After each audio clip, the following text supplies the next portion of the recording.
ला ला ला ला ला ला ला ला। आज जो कहानी हम आपको सुनाने जा रहे हैं उसका शीर्षक है एक शिकारी की सच्ची कहानी।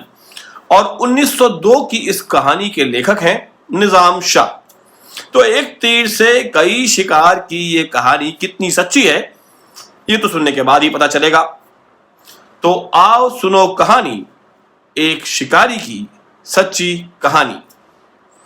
मैं अमीर हूं, बहुत कुछ समझदार भी नहीं हूं, पर मैं परले दर्जे का मांसाहारी हूं। मैं रोज जंगल को जाता हूं और एक आध हिरन को मार लाता हूं। यही मेरा रोजमर्रा का काम है। मेरे घर में रुपए पैसे की कमी नहीं, मुझे कोई फिक्र भी नहीं। इसी सबब से हर रोज मैं शिकार के पीछे पड़ा रहता हूं। मुझे शिकार का बड़ा भारी शौक है, यहां तक कि मैं उसके सामने अपने माँ बाप, पुत्र, कलत्र और प्यारे प्राणों को भी कोई चीज नहीं समझता।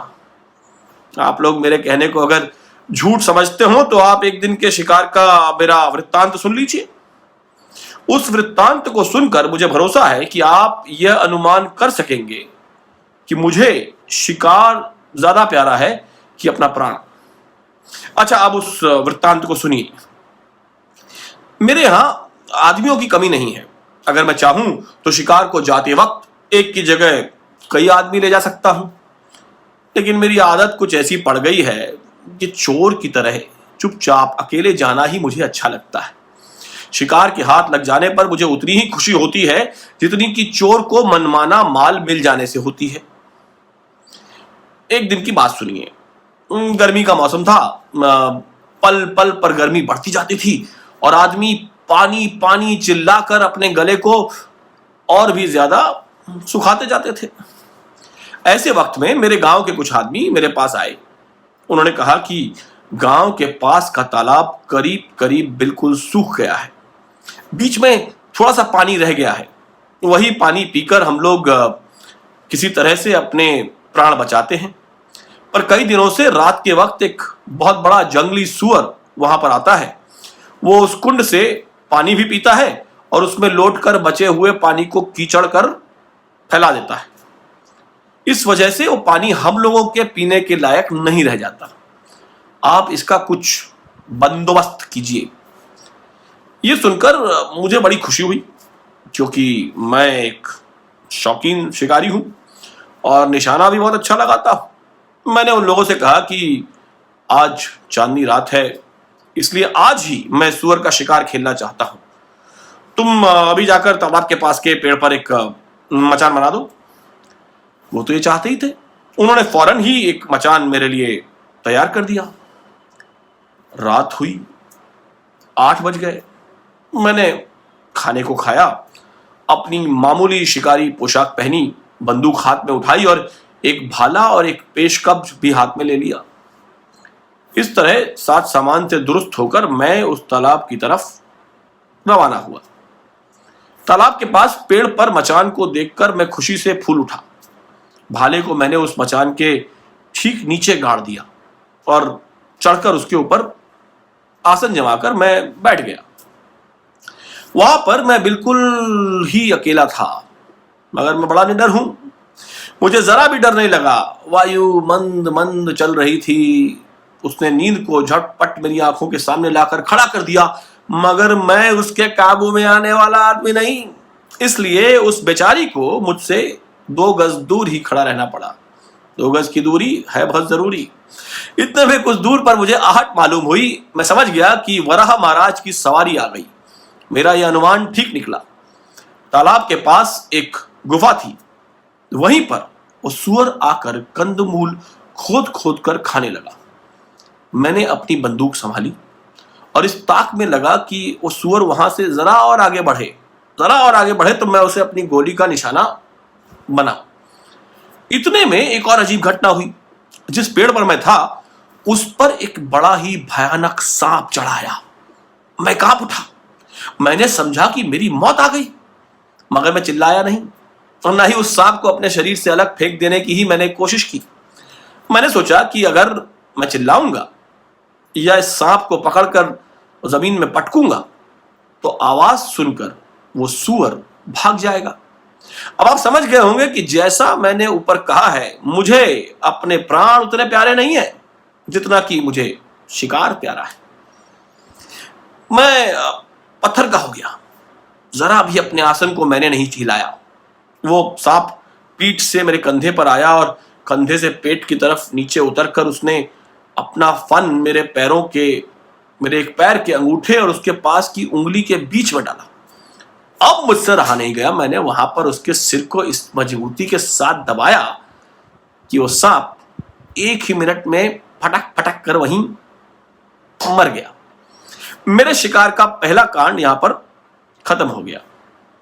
शूकर राज अब तक उस गुफा के पास खोद ही खाद में लगे थे कि तालाब के पास पानी पीने के लिए एक भयानक भालू आ पहुंचा। अगर मैं चाहता तो उसे वहीं पर मार गिराता, मगर सूअर के भाग जाने के डर से मैंने ऐसा करना मुनासिब नहीं समझा। जाम्बुआनंदन पानी पीकर तालाब के पास खड़े खड़े दम लेने लगे। इतने में एक बहुत बड़ा शेर आता हुआ दिखाई दिया। शेर बहुत प्यासा था, इसलिए जल्दी जल्दी कदम बढ़ाता हुआ वो आ रहा था। रीछ राज की नजर ज्यों ही शेर पर पड़ी, त्यों ही आप पर क्वार के महीने किसी जूड़ी चढ़ाई। आपको उस वक्त और कुछ न सूझा, आप कांपते हुए उसी पेड़ पर चढ़े जिस पर कि मैं पहले से बैठा हुआ था।